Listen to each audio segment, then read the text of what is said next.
Welcome to the Sharpe Way Show. Yes, it is a little bit past 8 p.m. on the East Coast. I'm a little bit late tonight, but that's because that's the reason why. Just because that's the reason. A little bit late. It's Friday night before Christmas. That is my kind of BS excuse, but that's what it is. That I am so happy to see all of you here with me this evening. And I wanted to bring up something that people were talking about, have been talking about a lot recently. And I wanted to bring up, I think, something that people are concerned about, and I want to know what we think about. And that is the idea that Trump was thrown off the ballot so far in Colorado, and he may be thrown off the ballot in a whole bunch of states. That is possible. We're seeing it already begin to happen. We're seeing people talk about it. It is happening all over the place. Now, you know that I'm going to have an interesting take. You know that, right? Of course you do. You wouldn't be here if you didn't think so. So do me a favor. You know what to do. Click the like button already. And more importantly, if you're watching on Twitter, excuse me, share it on Twitter, right? Retweet it now if you don't mind. Very helpful if you could do that. Retweeting it, of course. Now, when it comes to Trump being thrown off the ballot, who cares? That was my first initial piece. Who cares about this? Does any of it matter? Does it matter? I have heard people scream and yell, it's the worst thing in the world, or the opposite. He deserves it. It's good. Let me cover this from a couple different parts, if I could. Number one, what people don't realize is the first piece is this is the second time this has been brought up. It went to a judge in the first place here in Colorado, and then went to a second place, an appeals court. The first judge was such a coward. Let me say it again. The first judge was such a coward. The first judge said, yes, Trump is an insurrectionist. That's what the judge said. But the 14th Amendment doesn't affect him because he's not really an officer. Now, I want you to think about how stupid that is. So again, after the Civil War, this is the thought process. After the Civil War, the Union that won thought, you know what? We're scared that these Confederates might take over the government. We're scared about every office except president. We're fine if a Confederate takes over the presidency, but the other things, that's what we're worried about. How insanely dumb is that?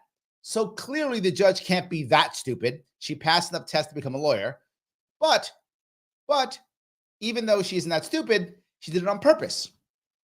Why? Because what she said was, he is an insurrectionist, but this doesn't affect him. Knowing how insanely stupid that is, she does it anyway. Why? She knows it's going to be appealed. Why does that matter? Because once it goes to appeal, what will appellate judges and other judges always do? What do they always fall back to, as terrible judges always do? Precedent. They always do. So they go, well, I can now call Trump an insurrectionist. Why? Because the first judge deemed it so. And I want to be clear on this. The first judge didn't have to mention that. The first judge could have just said, if she wanted to, she could have just said, hey, this doesn't affect Trump. Done, because he's not an officer. She could have said that. She didn't. She said, yes, he was an insurrectionist. So the first judge called him an insurrectionist and then said, doesn't affect him. Knowing that now the next set of judges can go, oh, well, she said he's an insurrectionist, so therefore he is. Some of you didn't think of it that way. I did, because I've watched terrible judges do terrible things to me directly more than once. And I know how they think. That's how they thought. That was a setup from 1 to 2. You might say to yourself, well, Larry, it doesn't matter. Who cares? So they're saying this. It's just going to go to the Supreme Court and get overturned, right? They're just going to say it's overturned. Maybe, but what would happen if, say, the Supreme Court says, well, this is actually a state's issue because elections are the state, so therefore we don't want to see it. That could happen. Do I think that will happen? No, I don't. I think they will see it. I think the Supreme Court will see it. However, they could go, well, we're not seeing it, not because we agree with what the Colorado court said, but because we feel that elections are run by the state and we shouldn't decide. If they do that, the world will say Supreme Court agreed that he shouldn't be on and that he's an insurrectionist. This is the plan, right? I'm just being clear. That's the hope that they want to happen. That is the hope. If I had to bet, I would bet that's not going to happen. However, I think that is the hope. The hope is that happens, and then literally, if that happens, Trump becomes an insurrectionist. That becomes the precedent. Yes. Why do I say that? Why do you think California now is doing this? California's like, we'll do it. Because he's now clearly an insurrectionist. Some judge said so, so therefore it's true. And now we'll keep going. And now California will do it. And now the next person will do it. And the next person will do it. And before you know it, there'll be several states trying to throw him off the ballot. Now you might go, Larry, that's terrible. I would agree. However, if the states they throw him off is just the blue states, does it really matter? Yes, I am purposely yanking some of your chains. I know I am. And I know some of you ready to explode, but I thought this was so good to talk through because the nuances. Yes.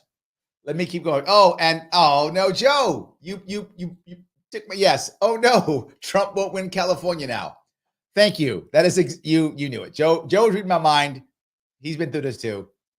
If they throw him off of like New York and California and Colorado and Illinois, he's not winning those states anyway. So even if they do throw him off of like 10 states, I'm making that up. If they're all blue states, Trump won an election and lost an election, was president and not president without having California, New York, and Colorado. So does it really matter? Actually, it doesn't when it comes to him winning. Could you imagine? Now, I want to be very clear. I'm not going to vote for Trump. Be clear about that. I'm not going to vote. I didn't vote for him before. I voted Libertarian both times. So I'm not voting for him. That's not going to happen. So I have no dog in this fight when it comes to that. There's other things I'm going to cover in a second. But when it comes to that, imagine they throw him off 10 states and he still wins. He wins to 40 state ballot access. How embarrassing would that be? But I'm going to go further than this. Yes, I'm going further. I'm going to go further than this. I don't think the Democrats actually want him thrown off all the ballots. I don't. I think individual Democrats do, like the average Democrat tends to hate Trump. The average Republican tends to like Trump. That's not all Republicans like Trump, not all Democrats hate Trump, but as a group, right? Most Democrats really hate Trump. Most Republicans really like Trump. That's true. Polling shows that. That's absolutely true. So, does the leadership, though? And I'm going to say something that's crazy. The Republican leadership hates Trump. They don't want him on a ballot at all. They would love nothing more than him to be thrown off of enough ballots so Republicans could walk in and go, oh, we love Trump so much, but we got to get rid of him because, he can't win. So we gotta move on. Oh, Republicans, we love him so much. Oh, but we got to get rid of him and put in Nikki Haley or whoever is the Republican that the establishment loves, right? They got to do that. So they would love that. Democrats would hate that. Because as you know, right now, Joe Biden, not popular at all. The only hope Democrats have right now, if they keep Biden, is to make sure every single Democrat possible comes out of the woodwork and votes. Hopefully more than once, but at least once, vote as many as they possibly can. They want to vote. So what brings Democrats out more than anything? It's not Joe Biden. It's Donald Trump. As long as they can say, orange man bad, Democrats, you got to come out. Democracy's over if you don't come out. Democrats rush on out and will vote for anybody other than Trump, right? That is the Democratic leadership's goal. In the perfect world, if the Democratic leadership got their way, Donald Trump would be on the ballot, but battered, like out of like one or two states. So they can say he's not legitimate and they can say all the bad things. And hopefully, again, this is establishing Democrat leadership, not the average Democrat. The leadership will say, we want him in court all day long, because the more Trump is in court, the less he's out rallying his base, which is what he's good at, right? That's, again, whether you like Trump or not, whatever you feel about Trump, either way, you got to admit that man can rally his base, right? That's one thing he can do very well. So they don't want him rallying the base. They want him in court or doing something like that. Of course they do. That makes tons of sense. So while the average Democrat would love to see Trump kicked off all the ballots, they're actually in league theoretically with Republican leadership. I know, isn't that nuts? The average Democrat is in league with Republican leadership, and the average Republican is in league with Democratic leadership. That is how broken our system is. And what this ruling has shown, in my view, is actually that. That's what it's shown, what they actually want to do. Now, let me walk down another road if I could. I'm not done. I've got a bunch to say on this one, a lot to say on this one. Let's add one more step. People, particularly libertarians, are saying things like, oh my God, this is terrible. And I'm even going to add this next one here. Hold on. This is, there we go. Michael Voss is here. This is what I'm hearing always. The precedent is dangerous, Larry. Accusation equals guilt, determined without peers or trial, all to eliminate political opponents. This is corruption. Now, let me be specific on two things, if I could. And these are nuances that I think are interesting. The 14th Amendment doesn't say you have to be an insurrectionist to not be eligible to be on the ballot. It says you be an insurrectionist or have given aid or comfort to such. So you don't have to be one by the Constitution. And if someone were to say, hey, I'm going to have a very wide range, I'm going to have a big wide definition of this, if a judge were to say that, they could say, well, no, he's an insurrectionist, but he did give aid and comfort. He said, we love you. He said, go home. They could have done all of those things. That was, at least, to your case, Michael, that would have at least been an argument, because you could actually find evidence. You could discuss the evidence of aid and comfort. You could do that. That would be an argument that someone could say, okay, let's discuss this. But once you say insurrectionist, you're right. He wasn't convicted. Insurrection is a crime. He was not convicted. You are correct. Now, why do I say that? Because I'm not the only guy who's read the Constitution. So, I mean, not that any judges care about the Constitution, but they have read it, right? They're probably laughing when they read it, but they actually have read it at least once in college, probably never again. But they read it. So have I. We've read it more than once. So they know. Again, that first Colorado judge, if she chose to, she could have said, my argument is that he's not insurrectionist, but that he gave aid and comfort to them. She could have said that and then said, this is my evidence of this, and therefore he's ineligible. She didn't do that. If she does that, that's an actual argument that you can go back and forth on. There's a discussion there. There's no conviction for aid and comfort. That will be a, do I believe this is, do I believe that is? She didn't do that. Why not? Because then she can't call him an insurrectionist. And that's what she wanted, which solidifies one important piece of this, which does bother me, which is this is 100% political. And it shouldn't be, right? If a judge is going to say Donald Trump shouldn't be on the ballot, I can accept that if you're doing your wide definition and you're showing evidence of that, and we have a conversation about that. Okay, you believe that these things he did is providing aid and comfort, and this is what, none of that happened. And in the second court, none of that happened. Nobody said, no, he provided aid and comfort. Here's how, none of that happened. This is why I know it's political. That would be an actual argument that somebody could have had. Like you and I could have a discussion on this. Was it aid and comfort? Was it not? Blah, blah, blah. Now you have a conversation. I didn't do that. You may say, well, it was insurrection. Doesn't matter. You have precedent of them being, people did plead guilty, and they were charged with these crimes and convicted. So now you have an argument that there were insurrectionists. There's an argument there. Whether you agree or not, there is an argument there. The question now becomes aid and comfort. None of that. None of that, Michael. None of that. So I know I went a little off topic on that, but all I'm saying is that could have been done. That's at least an argument now. At least. It's an argument now. One judge said he is. Therefore, he is. But we're talking about precedent. This isn't the precedent. People are talking about precedent. It's not. This is a culmination of all the stuff before that we didn't care about, that we didn't talk about, that we didn't care as people were being, assumed guilty without trial already, that we've been doing for decades, if not longer, but for sure decades. This is a culmination. This is a culmination of judges throwing people off the ballot for decades. They've been doing it, throwing them off the ballot left and right. The precedent is that the state controls the ballot. Think about that. Where in the Constitution is that a case? It isn't. There's no political parties in the Constitution. Political parties controlling the ballot is by default unconstitutional, yet I can't find a judge that say that. They just go, yep, it's all good. It's embarrassingly bad. It's bad. If I can quickly do a super chat, the Lunatic Libertarian, thank you for 999. Those that believe they are not being aggressed against, more power to you. The NAP, the non-aggression principle, never applies in reality today. When do we remove through congressional foundation the government no longer valid?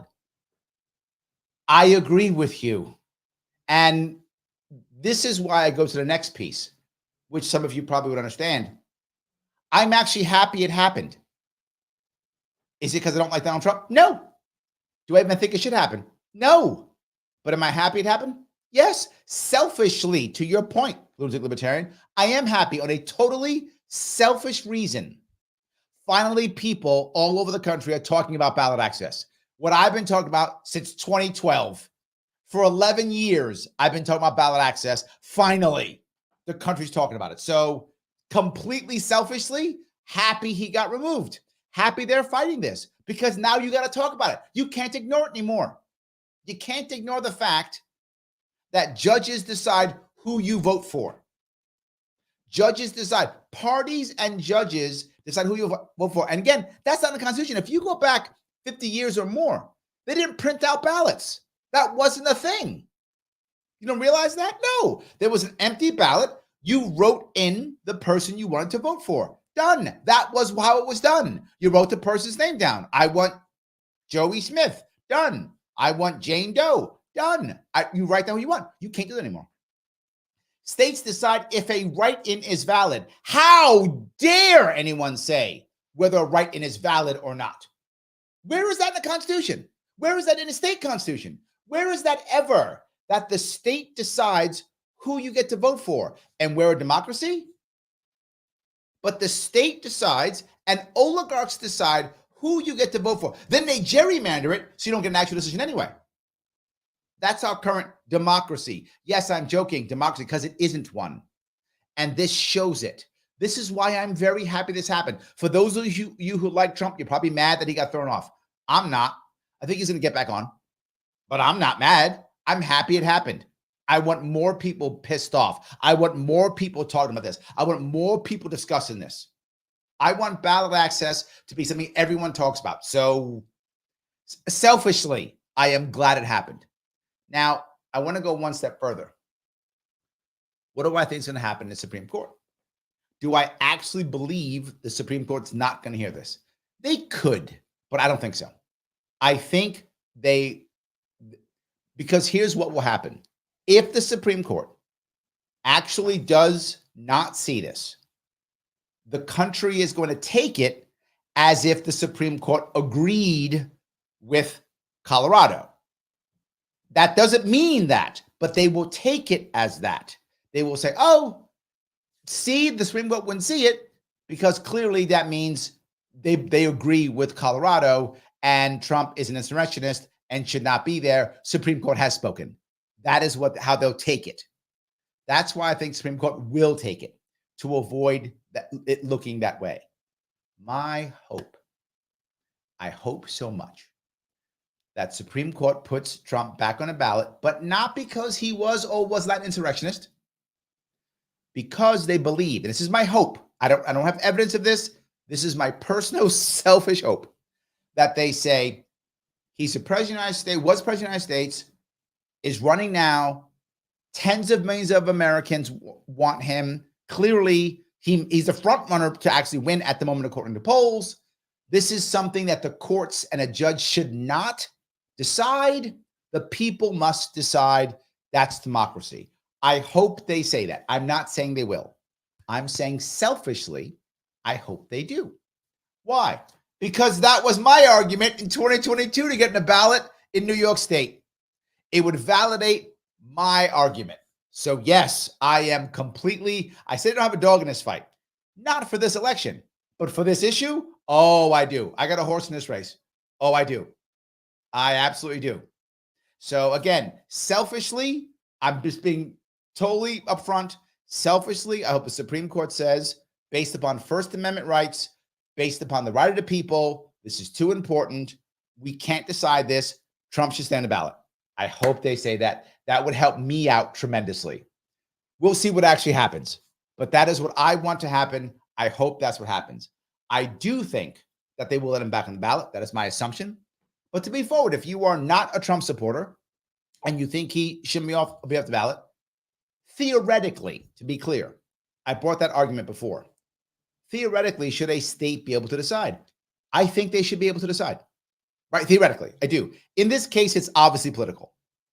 And again, my point when I was talking to Mike about this, if they had said, I have a broad definition of what aid and comfort is, and that is the reason why he should not be on, that's a valid argument. Now we can have a back and forth. Now we talk about that. I'm okay with that conceptually, right? Again, I do want states to care about this, but this isn't that. This is, I'm scared, and that's what I want. So yes, that is my issue. So, Lunatic Libertarian, you are back in action again. Hold on, let me grab this super chat. Thank you again for super chat. I believe constitutionally we can take over the county sheriff's office. Agreed. That's true. Yes. Then we own those that enforce the law of the land. They are servants. Then we enforce only the laws and policies that are valid, declared by the people. Yes and no. And here is the problem. In theory, that is correct, right? You are logically and theoretically correct. In practice, and this is why the judges don't do anything, what should happen is sheriffs don't enforce unconstitutional laws. That should happen. But they often do, constantly, all the time. Drug laws are a perfect example of that. Drug laws are unconstitutional. How do I know that? How do I know drug laws are unconstitutional? Because prohibition had to be a constitutional amendment. If the government had the ability to control a substance like alcohol and just make it and just stop it, there wouldn't need to be a constitutional amendment. But there was one. Why? Because they don't have a right to. They just made instead, well, we're going to have these levels of badness, whatever they want to call their, scheduling. Schedule 1. Same thing is unconstitutional. So if you had to have a constitutional amendment for prohibition, that's for prohibition. What's the difference between alcohol and whatever? So the drug war, unconstitutional, guaranteed. It's already there. Evidence is there. They do it. I'll go also to judges. Judges should not at all be accepting half of these laws, but they do again and again and again. But why would they do it? Sadly, Mr. Lunatic, because they're all part of the same system. The sheriffs are Republicans and Democrats, and the judges are Republicans and Democrats. They're all Republicans and Democrats. They're all part of the same system. It supports them. That's the problem. We need more people who are not part of the system. But I get your point. Thank you. I appreciate that. So, yes. Joe says, good point. Surprised I never heard that reasoning. It's right there. It's right there. Clearly, it is unconstitutional. If it wasn't, they would have never required an amendment for prohibition. They just would have stopped it. They would have stopped it. They needed an amendment. Yes, it's not in the Constitution. How can they do that? In theory, could a state? Yes, in theory, a state could, in theory, right? Because again, anything not the federal government is given to the state. So I can see an argument for a state being a dry state or a dry county. Again, that's an argument. I'm okay to have that argument. I disagree. I think it's a bad idea, but at least it's an argument there. There's no argument whether the federal government can have any kind of war on drugs or war in any substance. The federal government can have a war and no substances. It can't. That is the reason why we need an amendment for prohibition. It's utterly unconstitutional. You have to keep doing it. Judges do nothing. They sit back and let it happen, and so do sheriffs, sadly. But your point is a valid one. If we could do that, enough of them, I think we can make really a good change. Let me grab some more comments if I could, guys. And by the way, if you like what you're hearing, please do me a favor, click the like button. If you're watching on Twitter, please retweet this. Every repost matters. It really does. You saw the super chats already. The Lunatic Libertarian giving me super chats. Thank you so much. Super chat away to the best of your ability to be awesome. If you want to support the show directly, you can. Patreon.com/Sharpe Way. $10 a month goes a whole long way. I'm doing more of this and less consulting in my day job. More time doing this. If you want to support my insane but very important ballot access, head over to LarrySharpe.com/ballot access. You can support that then too if you want to. Absolutely. Now, you might say, Larry, why do you care so much about the Supreme Court and the First Amendment and that? Because then I can resue in New York State and win with precedent. And I get back on the ballot and run for governor yet again. I can punish myself yet again. I haven't been punished enough. So I would like some more punishment, please, is why I would do that. Because I would like some more punishment is the reason why. But I could actually do that. So I appreciate that tremendously. So that's what I'm trying to do. Keep grabbing some. Michelle Ann, Merry Christmas from Jay and I. Merry Christmas, Jay. Merry Christmas coming up on Monday. I hope you have a wonderful, amazing Christmas. And Michelle, yes, I hope you have a great Christmas too. I hope you're able to find some good time with family and friends, those close to you. I really hope so. Yes. I will have my family, so that's cool. So yes. Michelle says, yes, it matters. It does matter. I was teasing what I was saying. So yes, it does matter. Zach, Legacy Zach says, the Civil War deal really affected the 21st century. Yes, right? I would go back and I would say that as many libertarians don't like Lincoln as a president. I understand. However, there's a big however. Lincoln's death, him being murdered, has hurt this country tremendously. Why? Because whatever you might have thinking about Lincoln, Lincoln actually didn't want to punish when it came to the states coming in. He wanted to try to find a way to make it work. And people knew that.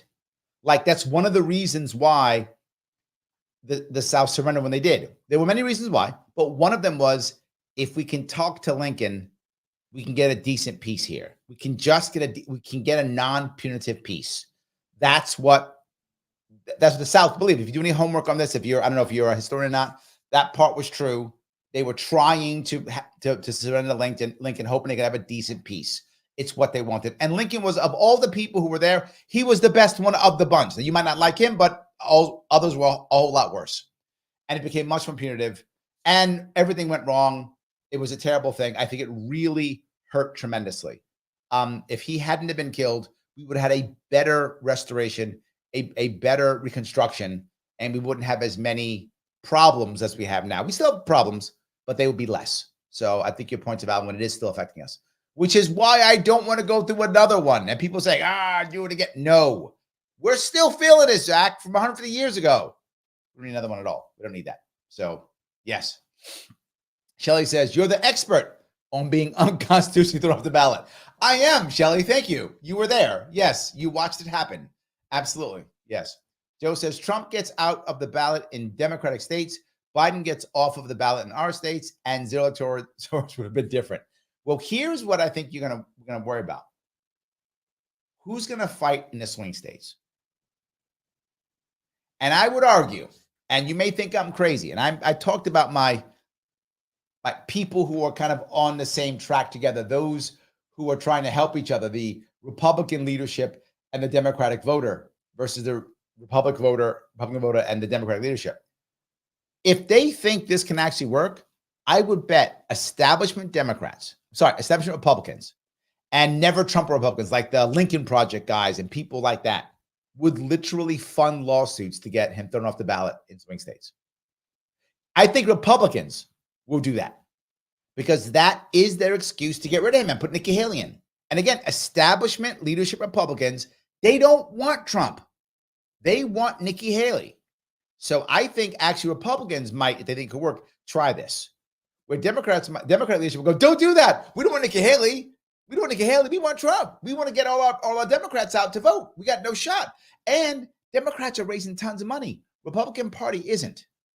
And this some of you may not know this. Republican candidates are raising decent money. Republican Party isn't. It's actually struggling to raise money. Compared, I mean, look, they're making a ton of money than any other party except Democrats. But as a party, they're not doing well. Democrats are. Because all Democrats do is go, remember Trump. Remember him. He's coming to eat your children. And Democrats go, my God, take all my money. Don't eat my children. That happens immediately. Trump's not running. The Republicans aren't working. People give money to Trump or individuals, but not to the party. So I do think there could be some kind of crazy connection. Absolutely. So, all righty. Michael says, I'm mad, but not for the reasons I'm expect. This is politics and fortification of 2024, not law. Trump is convicted of 0 voter nullification, even nullifying write-ins. Yes, it is voter nullification. Great point. It is voter nullification. You're right. I want to vote for someone. No, Mike, you can't, because I'm a judge and I say you can't. But again, if it's not political, I'm not against it, right? The argument is given, well, no, the voters have to decide whatever. What if he was, wasn't 35, or what if he wasn't a naturalized American citizen, or whatever the case may be. What I think, is it 12 years that you've lived in the country? I think it's 12 years, whatever the number is, whatever the requirements are, right? What if he didn't have the requirements, right? I think a state could say, no, he doesn't have, he's only, 25 years old. He can't run. No, I think a state could do that. But again, then there's facts there, right? I would have to show, look, here's his birth certificate. He's, whatever, that kind of thing. You'd have to have something like that. So again, I'm not conceptually against this if he's actually breaking the rules. But again, even if they didn't do any of that, this was political. And I gave you all just 10 minutes ago or 20 minutes ago an actual way you could have made a constitutional argument to say he shouldn't be on the ballot. They didn't do that. They didn't want that. They didn't want that. So yes. So anyway, I'm sorry. Dan DeRocco says, Larry, it does matter. It's no different because government is using the levers of power through fake judicial process to remove a candidate. The courts are not allowing due process. Yeah, I know. I'm with you, Dan. I didn't get even a hearing when they threw me off. I'm not joking. Some of you may not know that. I didn't get a hearing. When we did our first appeal, I literally said, I didn't get a hearing. So the guy who's suing to throw me off the ballot, I didn't get to see what he was. I didn't see who he was. Nothing. I got no hearing. The Board of Elections in New York State literally said, again, if you care, you can check this if you're a lawyer. This is all public knowledge. They said a hearing was academic. A hearing is the equivalent of a trial. Your trial is academic. We deem you guilty. That's what they said. And that's in writing. You can check that. If you care, you can check it. It is public knowledge. They said that. And the judge was Judge Weinstein. He was like, that doesn't sound right. You should get a hearing. I'm like, yes, I'd like a hearing. And then the lawyer for the Republican Party who was throwing up the ballot said, yeah, he does. Even the lawyer said, yeah, he deserves a hearing. There were separate lawyers for the Board of Elections. Yes, the Board of Election has separate attorneys to defend themselves against me. I'm not joking. Some of you, Shelley, was in the court and she saw this. She was in the courtroom. She saw this. They have their own lawyers. And their lawyers said, no, you don't get a hearing. You may not have a trial. And the judge agreed with them. This goes to my point that I was talking to you about, lunatic libertarian. A judge should not do that. A judge should say, no, you deserve a trial. You deserve a hearing. Of course you do. Just because the Board of Elections says you don't, to hell with them. They work for the people. I support individual people's rights. You deserve a hearing. He didn't do that. He went, no, you're right. And then he wrote this. I'm not joking. Again, if any of you are lawyers, you want to check it out, this is all public. He wrote in his response to me, Larry Sharpe did not make a constitutional argument. I used the word constitutional more than once in both my oral argument and in my writing argument, both of them. I used the word, and it's there. You can look at it. It's there, which shows what? He didn't even bother reading it. He didn't read it. He accepted the system that he's part of, the Board of Elections. To my point, lunatic libertarian. He's accepted it. Those people are me. We're all part of the same system. Larry is not. He's got to go. He's wrong. That's actually what happened. So, yes, I agree with you, Dan. 100%. So, yes. All righty. Oh, yeah, Shelley was there. She goes, the appeals court was the kangaroo court. Yes, Shelley was physically there. Absolutely. Yes. Absolutely. Let me see if I can grab a couple of these if I can. Mike says, first judge cannot arbitrarily declare guilt. Perversion of the legal system. Agreed. And this, again, I know I'm saying this again, but I just got to keep saying it. You're right. This was done on purpose, Mike. This was done on purpose to set legal precedent that he is guilty. Why? Someone said it in writing. We now have in writing that he's an insurrectionist. That is now our reason. If you notice in the appellate decision, for those of you watching, it was what, 4-3? Is that what was it? I forgot what it was. Whatever it was. None of them said he wasn't an insurrectionist. It's done. He is. Why? Because other judge said so. Now, you and I, Mike, might go, wow, that's stupid. Yes, that's not how judges think. Judges think precedent. Someone else said it. No one overturned it. Therefore, it's true. And the more it doesn't get overturned, right? The more it doesn't get overturned, that thing doesn't get overturned, the more it is. So if we keep appealing and no judge says the thing is wrong, it's not wrong. It's right. The judge said Larry Sharpe didn't make a constitutional argument. I did. The other judge, Topelko, didn't say that. Therefore, I didn't. Even though I did, and you can literally see it. Doesn't matter. The judge said I didn't. The appellate court didn't mention it. Therefore, I didn't. I wish that's not how it works. That is how it works. So, yes. Craig, how are you, sir? He says, I'm just angry at all the outrage from Republicans saying you can't throw people off the ballot when they literally threw us off the ballot last year. Fake morals and anger only when they get the shaft. Let me be very clear. If you are a Republican in New York State right now, and you know any leadership in the Republican or conservative party, any leadership in either of those two parties, and you're angry that Trump is off the ballot, good for you. Take it. You deserve it. Understand the anger that all libertarians have felt for decades. And me last year. I spent $400,000 and couldn't even get on the ballot to lose. And the worst part is, if those of you remember, last year, 2022, in October, Sean Hannity, on his show, told New Yorkers, don't vote for me. Why would he say that? Why in the world would he say that? Literally, it's October. I was thrown off the ballot. I lost my final appeal, and the Supreme Court wouldn't take my case. I'd lost it. Why did you do that? Because I was still polling at 2%. After losing everything, I was still polling at 2%. And he thought that would be enough to get loser Lee Zeldin to win. No. Yes, I get you completely. Yes. So Joe says, so the first judge decided that the sitting president, checks notes, is an insurrectionist. Well, no. Yeah, I guess so.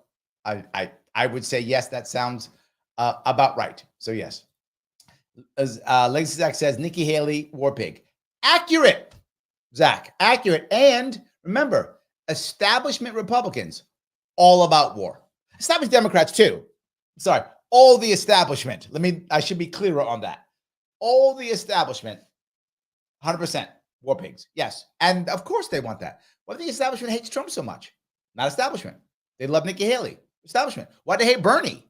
Not establishment.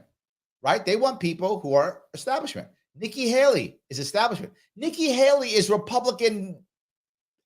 She's Republican Hillary Clinton. Oh, I just made some Republicans angry. But she is. She says Hillary Clinton, huge war pig. So is Nikki Haley. 100%. You are absolutely correct on that. Zach, I wish you were wrong, but you are right. And if they could, they would have her on the ticket. Again, establishment Republicans. Average Republicans still want Trump. And I think they still may get him. But I'm just saying, that's how they think. So, all right. Oh, okay. A couple of things in this. Though watching RFK win Colorado will be funny and groundbreaking.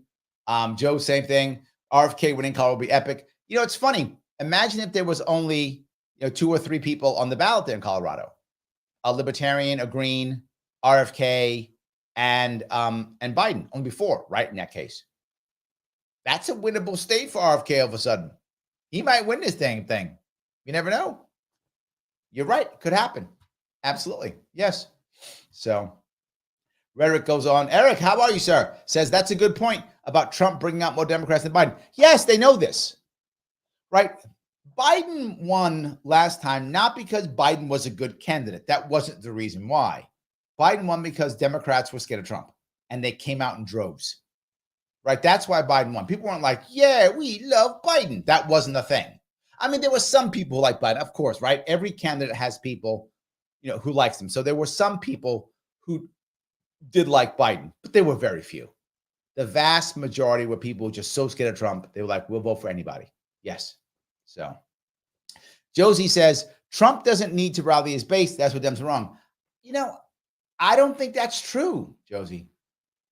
You need people to be excited to get out and vote, right? And not just Trump loyalists. You need people who are like, can he win? Those people get out too, right? That's the biggest thing. You saw it happen, right? Trump is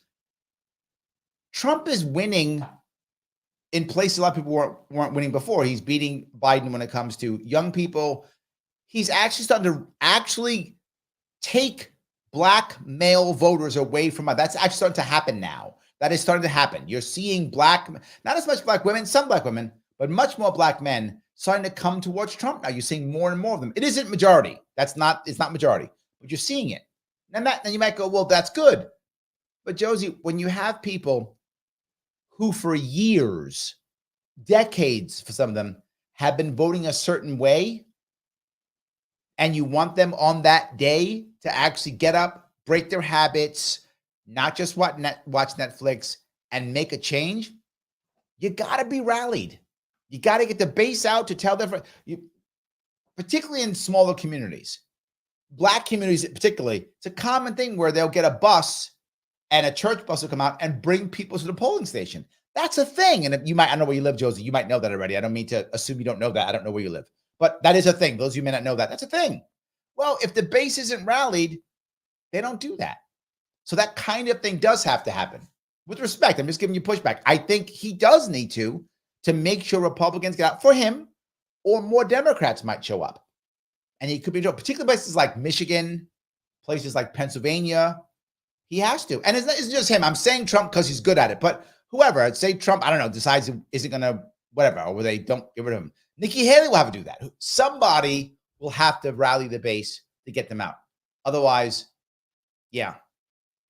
Michelle goes on, my area of New York is all Trump signs. I've seen it, Michelle. I know. People think that, nobody likes Trump in New York. It's not true. Just the majority don't. Most people who many people who like Trump are thinking about leaving New York State or have already left. New York State, of those you saw, has lost the most number of people again. This is how many years running? I forgot. It's at least 10 years running. It's the most people leave New York State compared to any other state. So we're losing people. And those people are people who don't want to vote Democrat. If they want to vote Democrat, they would stay.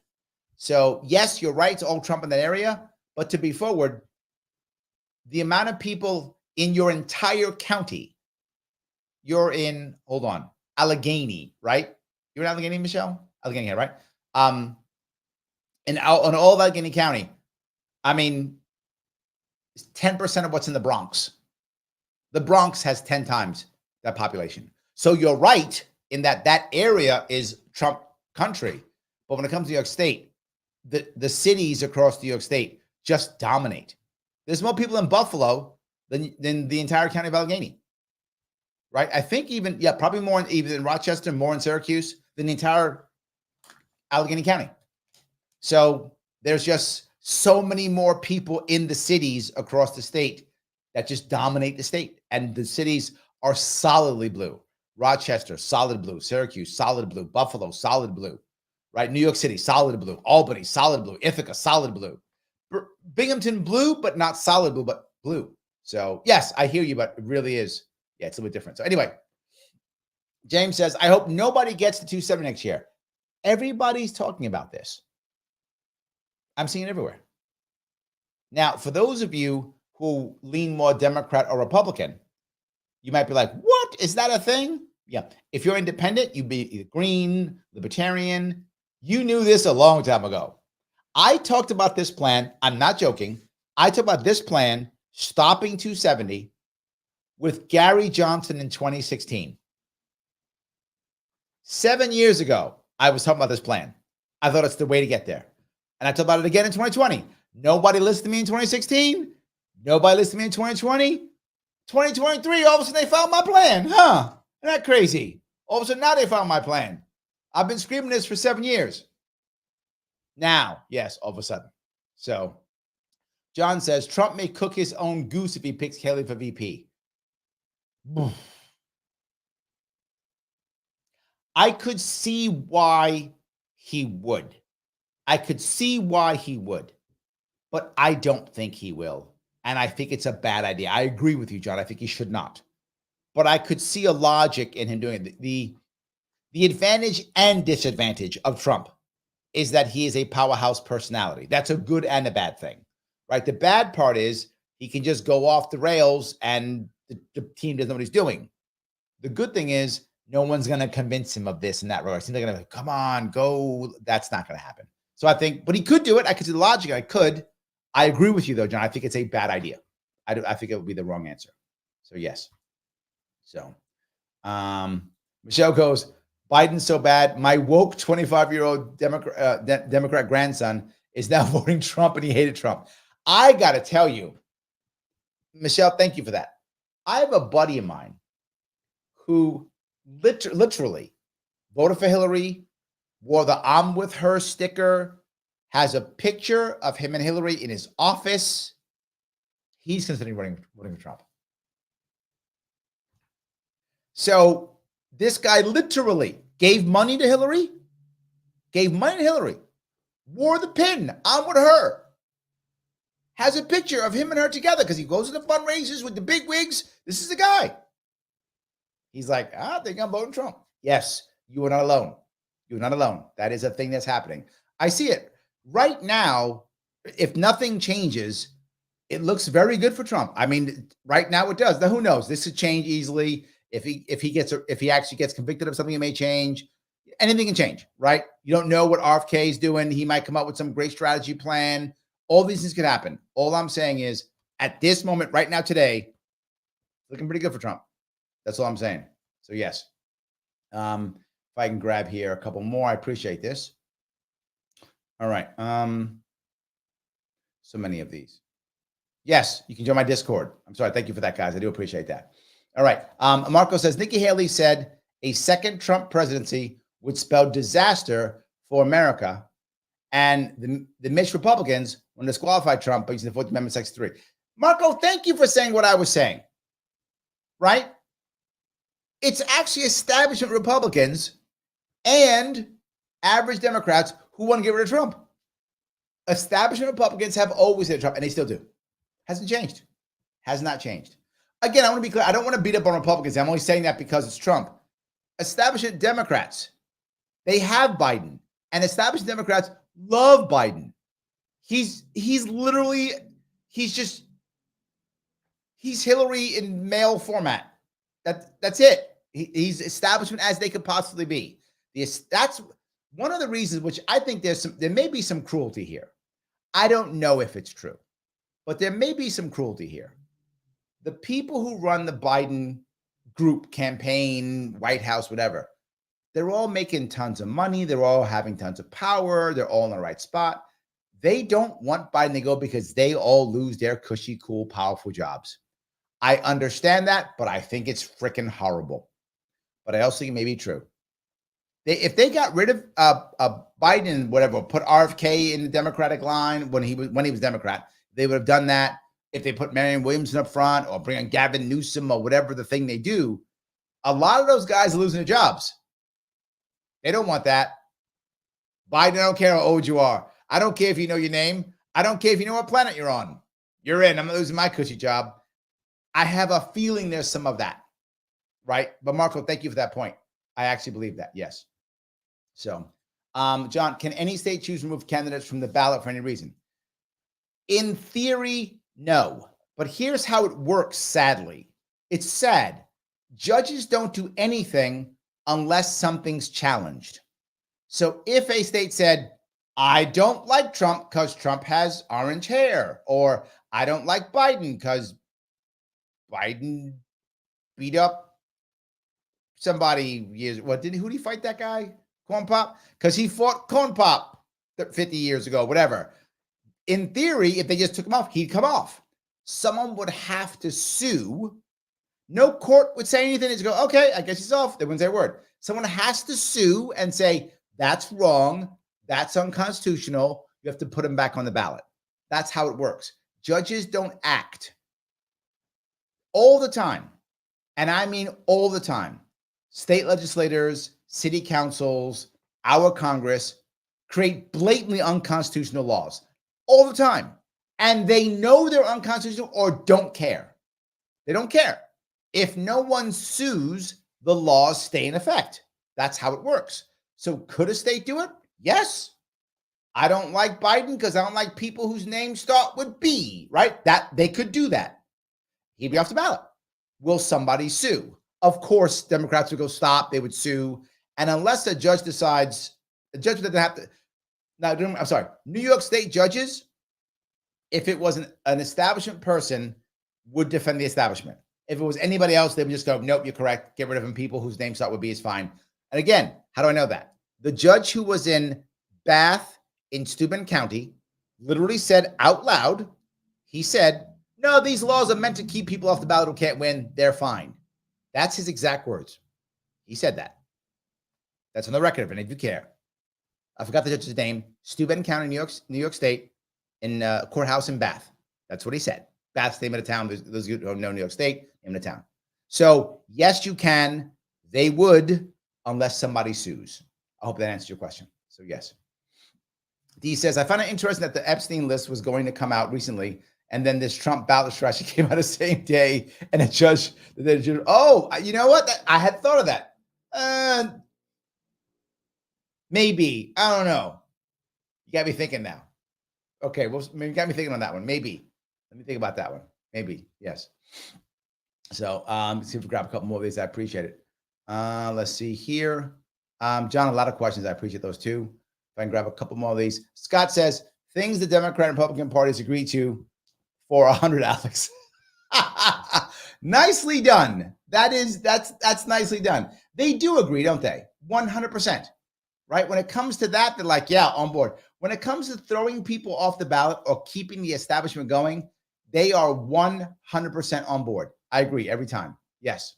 All right. Marco says, the most important races are the attorney general races because the attorney general is in charge of the election security. Is it not suspicious that Dems won the most important races? Huh. Do you think they were doing that on purpose? I'm not saying you're wrong in the outcome, but were they thinking that far? You may be giving them too much credit, I guess would be my only concern. Are you giving them too much credit? Maybe. But I get it. I get what you're saying. So yes. Rhetoric says, if someone writes in someone I don't like, then it isn't valid. Sadly, it's true. The problem is they don't have to, even in New York State. If it's not 2% of the vote or more, they don't even count them. I'm not joking. They don't even count them. So nobody knows how many write-in votes I got. I didn't get 2%, but whatever I got, who knows? I might have got 1%. I might have got 10. Not 10%. I might have got 10 votes. I don't know. But what I do know is I did not get 2%. That I'm assuming that they're even close to honest. So actually, maybe not. Maybe I don't know how many I got. Maybe I don't. Yes. And that's how James says, I hate that write-in candidates not viewed as serious candidates. They are more serious than the Democrats, Republicans, my ballot. Now, here's the piece that I want to bring up. Why it is so unconstitutional. So unconstitutional. When a state puts in a party and a name of a candidate. They are by default advertising both the party and the candidate, right? How is that constitutional? It isn't. What do judges go? No, because why? The judges are also on the ballot the same way. They're all part of the system. Why didn't the sheriff come in and stop it, right? Because he's part of the system too. That's how he got elected. That's how they all get elected. They're all stuck in the party system. Think about that for a second. Why is the state spending your taxpayer dollars to print up ballots with other people's names on it from only two parties, which, by the way, your tax dollars also pay for the primary, even if you're not a member of that party? So your taxpayer dollars paid for their primary, even if you're not part of the party, if you're not registered with the party at all. Your taxpayer dollars paid to print up these ballots with their names on it, even if you're not part of the party. You don't care. How's that constitutional? It's not, and nobody cares. Clearly, these things are unconstitutional. It's not even close. Of course they aren't. So either you should have nobody's name, or it should be very easy for a person to get on the ballot, or at least have no parties, just have names. And it used to be that way back in the day. Party bosses would talk to each other, get the name out, get the word out, and get people to know who to vote for. If you're part of that party, good. Listen to your party boss if you're part of that party. If you're not part of the party, vote for who you want. Vote for who you want. Yes. So Mike goes on to say, Colorado law states that write-in can only be candidate qualified for the ballot. That's insane horse stuff. Yes, absolutely. Yes. Leah J says Trump could pick Tucker for all we know. That's true. Trump can pick anybody he wants, right? He could. And that's something that would be interesting if you pick someone like a Tucker, someone who's just a popular person. It's an interesting a way of doing it if he would do that. I mean, I don't know if he would, but that's an interesting concept. Just picking somebody who's popular like Tucker or anyone else, right? But just someone popular. So yeah. So Lars, how are you, sir? Lars says, our elections are run by two private corporations, the RNC and DNC. We cannot expect free and fair elections if private corporations stop running our elections. Now, for those of you who are more on a socialist side, that he's right. You should be angry. He's right. The RNC and DNC are private corporations. I'm not joking. And how do I know this? The Supreme Court already ruled on this. People said it's back in the Bernie days. People said, no, the DNC cannot stop Bernie or anyone else. They have to provide us with free and fair elections. That's our entire system, free and fair elections. And the DNC said, no, we don't. We're a private corporation. We can do whatever we want. We can put up any we want, any rules we want, anybody we want.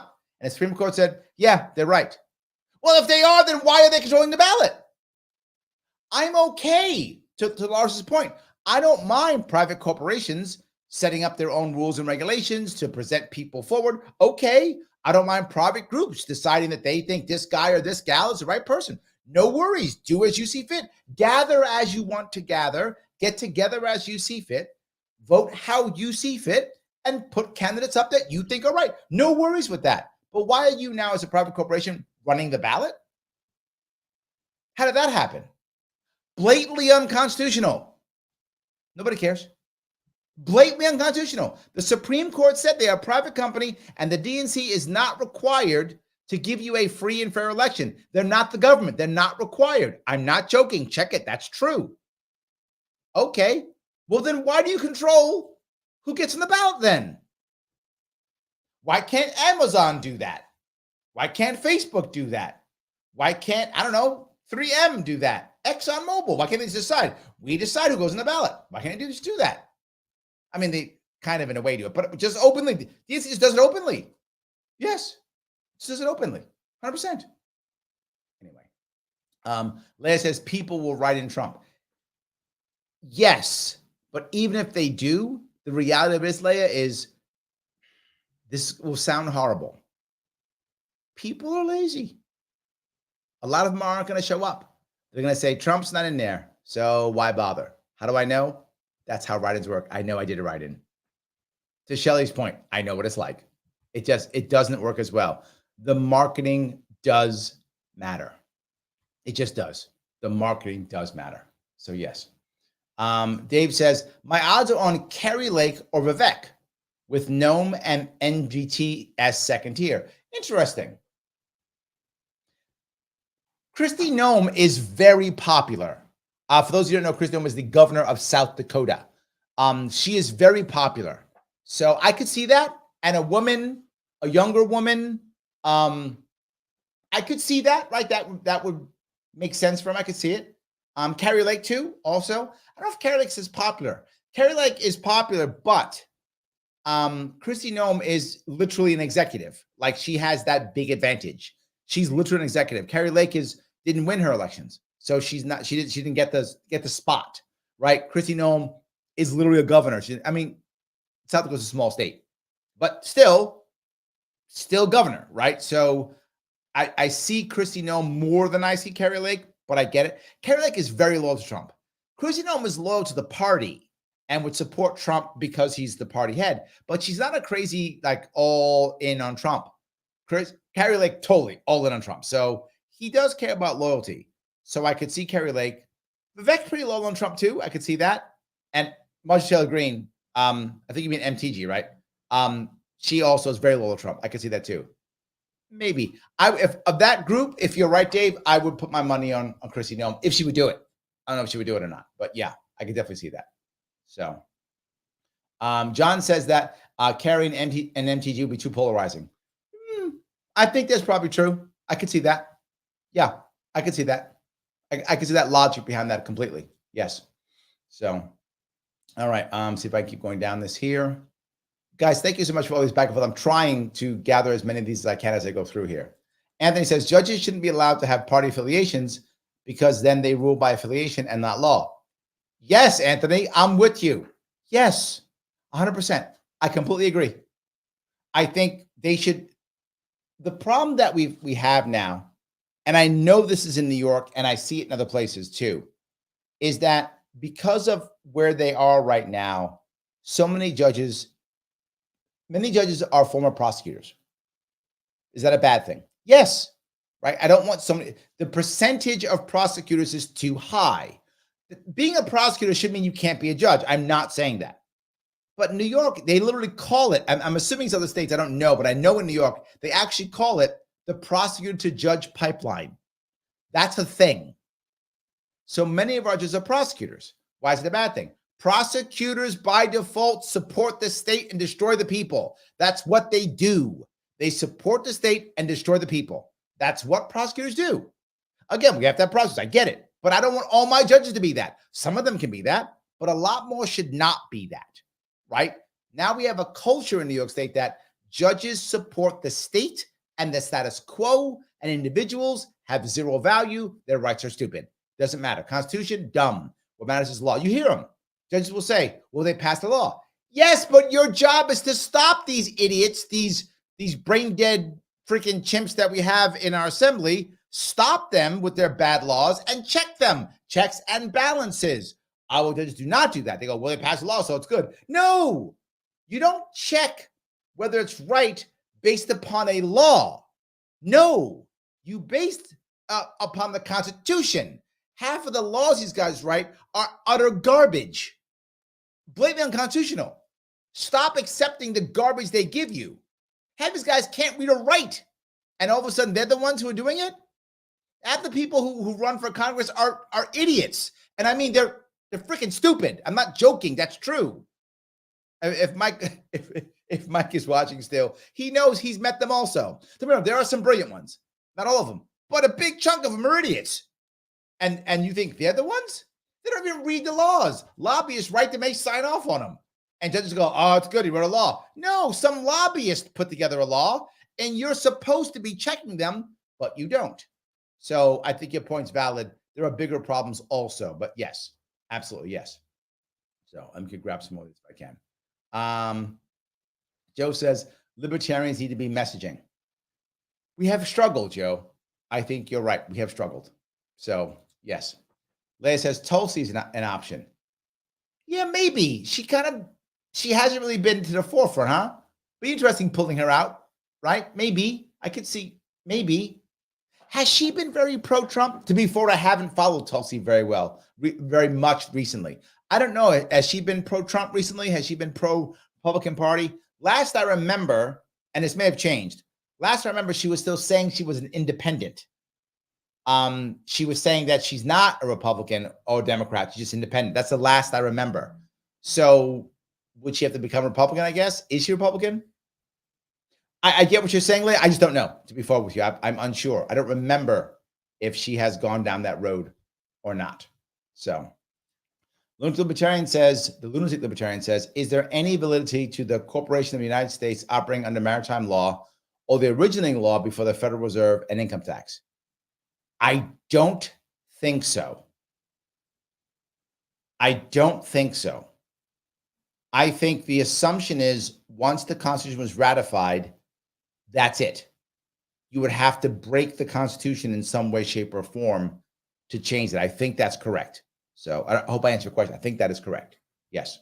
Missy, thank you so much. Just click the like button. Hit yes, guys. If you like what I'm saying, click the like button. It does matter. Every like does matter. Please do it. If you're watching on Twitter, please retweet. If you want your chat to go to the front, super chat, it goes right to the front. If you happen to be watching on Larry Sharpe YouTube, if you want to support the show directly, patreon.com/sharpeway. $10 a month goes a long way. Every little bit counts. But no matter what, click the like button on whatever you are, whatever you're watching, like, whatever you're liking, heart, do it. It does matter. Please. I'm taking all of the things that I possibly can. Brian says, thank you, Samantha. Yes, I do keep punishing myself. Absolutely. Yes. 100%. Yeah, 100%. So, all right, let me keep going down here if I can. See if I can grab this. So many of these, I keep going down here. Lieutenant Libertarian says Argentina will be the example. Guys, I am very happy that Argentina has a libertarian president. But I want to be clear here. Argentina is going to be tough. It is in a terrible spot.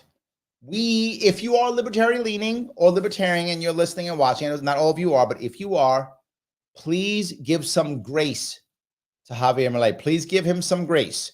He is in a very tough spot, and he's probably going to make some mistakes, and he's also probably going to do some things that aren't libertarian.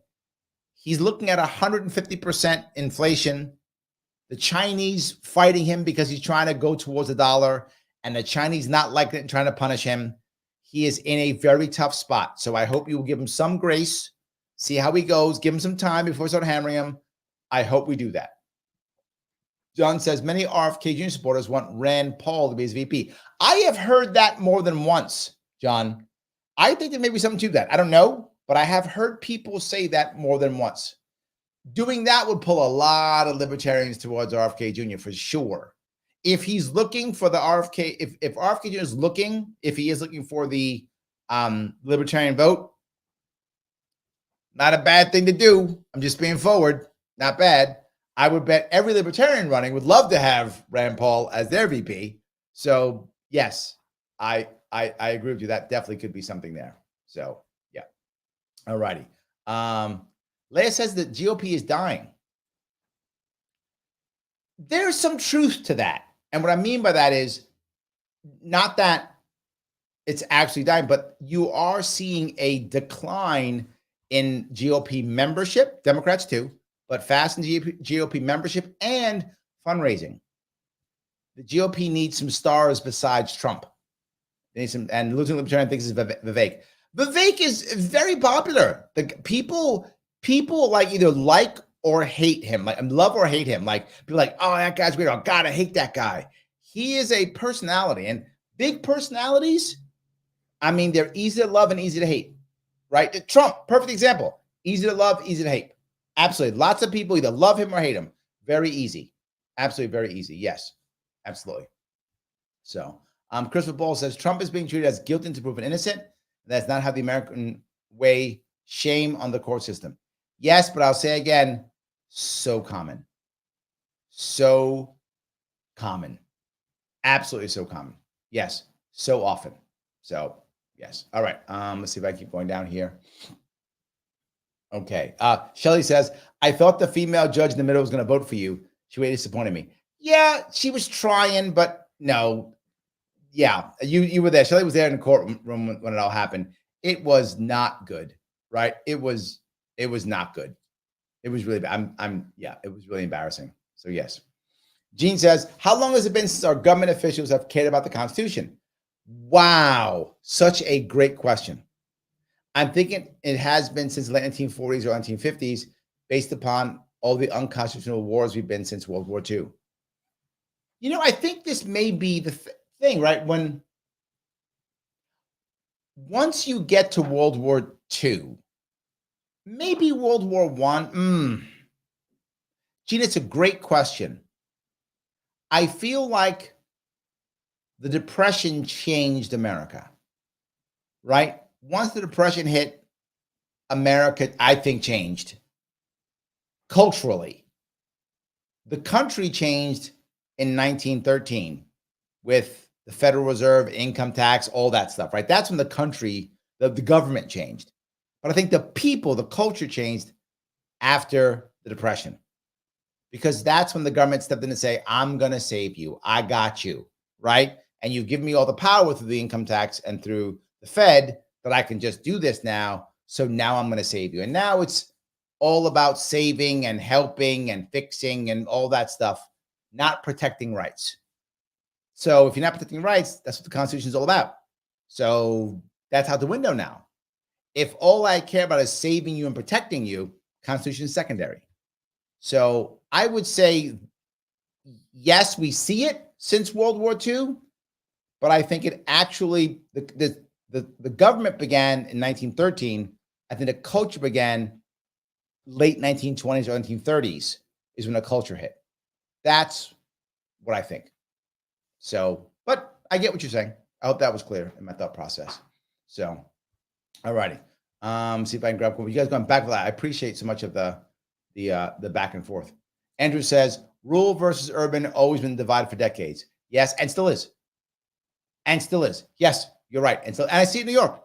Right? Literally, if you go to some places in the North Country in New York, if you see some of these in North Country, you have a town that's blue. The town is blue. And you'll see, like, Biden Harris. You'll still see signs, Biden Harris. You drive 5 minutes. I'm not joking. 5 minutes outside of a small town, and there's barns spray painted 2024 on a barn. Some guy spray painted or painted it on his own barn. And it's 5 minutes away. Small town to farm. I agree, Andrew, completely. You're right. Yes. All righty. Grace says Trump hates Haley. Won't happen. Maybe. Mike agrees. He says Trump will never pick, I think, oh, you mean Hawley or Haley? I'm not sure which one you mean. Whichever. He'll pick Carrie Lake of Arizona if he needs a woman vote. Ben Carson or Tim Scott, more likely. Black vote breaks stems. If he's got to go Ben Carson or Tim Scott, I think Tim Scott's the answer. If he's got to go either, right? Tim Scott's a much better speaker than Ben Carson and has more experience. And South Carolina. So if he had to choose, I think he goes Tim Scott. That's just my view. I think if he's got to pick, he goes Tim Scott. So yes. Andrew's like, Chrissy Nome for most likely Trump. I'm with you, Andrew. I'm with you. 100%. Coach Mike, how are you? He's an establishment puppet. It's elder abuse. I think you're talking about Biden, and yeah. I'm not sure he was a puppet though, right? He is now. I think he was part of it. Like, he was right there, right, doing it all. Maybe now he's older and now he's a puppet, but no, absolutely. So, Andrea says, do you think if SCOTUS overturns Colorado, it could help third-party candidates? I think, to be forward, Andrea, no matter what, it helps us, right? No matter what, it helps us. Absolutely. I do think that it is going to help us no matter what, because people are talking about third parties. People are talking about ballot access, all those things. Nothing but a help. Again, me personally, for a totally selfish reason, I hope the Supreme Court overturns it based upon First Amendment and freedom of speech. And if people should decide, I hope that's why they do it. Again, I'm not saying they will. I don't know. I'm saying personally, selfishly, that will help my personal argument. So I hope they will do it that way. And it's possible. It is possible the Supreme Court will take it and go, look, this is too important. Courts, judges should not be deciding who the president is. This is too big of a deal. It has to go back to the people. The people have spoken. I hope they do something like that. Once again, I'm not saying they will. That would help me tremendously. If you really want to help third parties, though, to be forward, not me personally, it might be better for third parties if the Supreme Court does allow him to be thrown off the ballot, because then it will be Biden against third parties, and third parties will get great. I mean, RFK Jr. will make a killing in Colorado. He might win it, right, in that regard. So for third parties in general, it's probably better for them if SCOTUS does not overturn Colorado. For me personally, it is that they do. But my way, the way I'm saying for them to do it. So I hope that answers your question. So D asks, will you be on the radio Tuesday after Christmas? I will. I will be on Sharpe Way Radio Tuesday the 26th, 1:05 p.m. Eastern. If you want to hear, yes, I will be there. Absolutely. So yes. All right. Brian says, Iowa's a bit different. Judges are appointed and the people vote periodically on the retention. Well, that's decent. Okay. That may be different. Grumblings Media says, hey, I was just on Grumblings Media. You will see them. They will be out there talking about the same issue. I don't know if he saw my post that I was doing this earlier or not. I don't know, but maybe. Tucker is well informed, not just popular. Correct. He is. But he's had some bad libertarian takes recently. So Tucker, you make me angry. Don't have bad libertarian takes. Libertarians are smart. Don't do that. Yes. The Messianic Minarchist. Uniparty bullying is best known from the Ross Perot campaign, from the Bob Dole campaign. Everything changed in 92 after Ross Perot made change 100%. Yes, everything changed 100%. It all began to change. That's when everybody got scared. Yes. So, all right. Grace says, Chrissy Noem was on Hannity's radio show today, sounding like she's running. Ooh. So does that mean she's going to be VP, Grace, or is she prepping for 2028? Christy's young. She can easily run 2028, 2032. She's got time. She's going to have to run 2036. She's got time to do it if she wants to. Do you think she's waiting for the next one, or she's hoping to be Trump's VP, or she's thinking that Trump's going to drop out or get thrown off the ballot, and Vivek or Haley's going to win and make her VP, or she's going to jump in the race last minute? I don't know. Can she even jump in the race now? I'm not sure she can. I'm not sure she can. That'd be a tough one. But it'd be interesting if she jumped in. I think she definitely is still very popular. And again, you're a governor that always plays well. Yes. So Shelley says, Argentina could go sideways. Change is difficult. Give them some time, like the colonists had. Yes, agreed. 100%. Gene says, I liked and shared. Now I'm commenting. Thank you. And guys, there's something else I want to ask you. If you care about this show and you like what I'm doing, then do me a favor. After the show's over, like tomorrow, tonight, over the weekend, during Christmas, come back on YouTube and put a comment after the show's over. The YouTube algorithms love that. When you come back afterwards, put a little comment. Whatever it is, put a little comment afterwards, comment in it. YouTube loves it, helps me out, and it's free. You're gonna pay a thing. If you're gonna be on YouTube anyway, stop by my channel, put a little comment. Oh, great show, like it, Larry, whatever. Go Trump, whatever you want. All good. That would be great. I would appreciate it. So yes. All right. Let's see here. Grumblings Media. Dear God, Americans or most have no clue about how the government is built and works. It's gone from authoritarianism, one person's, to the military juntas, 30,000 dead and missing, and then corrupt cronyist capitalism. The corruption and power seekers exponentially outnumber him, not to mention how libertarianism in Argentina versus America. Yes, valid point. Again, he is in a bad spot. Guys like him sometimes have accidents, you know what I'm talking about, and wind up not being above ground anymore. That happens. So, yes, absolutely, that does happen. Yes. And so we have to worry about that. So, yes. Kurt says, when has the government ever told you the truth? When they arrest you and tell you you're going to jail. That is the one time, Kurt. When they arrest you and tell you that you're going to jail, then they're telling the truth. Otherwise, I don't know. Yeah, I don't know. Yes, I don't know. Yes, maybe some other time. I can't think of one. So, Mark says, RFK Jr. is stealing libertarian thunder. Having Rand Paul as VP will make it even worse. I agree with you, Mark. I've heard this rumor. I have no inside information. I don't know if it's true. I'm just saying people have told me that RFK Jr. is considering Rand Paul as his VP. I do not know if that's true. People have told me that. I don't know if it's true. If it is true, I think you're right. Libertarians are going to have a very tough year next year. I think already, right? No matter what, you've got Cornel West running, RFK Jr. running. You've got Jill Stein running. Who knows if No Labels has a candidate or not? They might have. The rumor is Joe Manchin's running, and Libertarians. Gonna be a tough year. If this is true and he takes Rand Paul, tougher year. Yes, tough year. Absolutely. The Messianic Miniker says, didn't Trump say he'd have a female VP though? Green would be most likely, but I'm hoping he pulls a Biden with choosing Haley. I don't remember him saying that. Did he say that? I remember that's what Biden said. He's gonna have a black woman. I don't remember Trump saying that. That would disappoint me if he did. I hope he picks somebody just because he picks him. He doesn't say, I'm gonna virtue signal and then does it. I don't like that. Yeah. I don't know. I hope that's not true. I don't remember it though. So yes.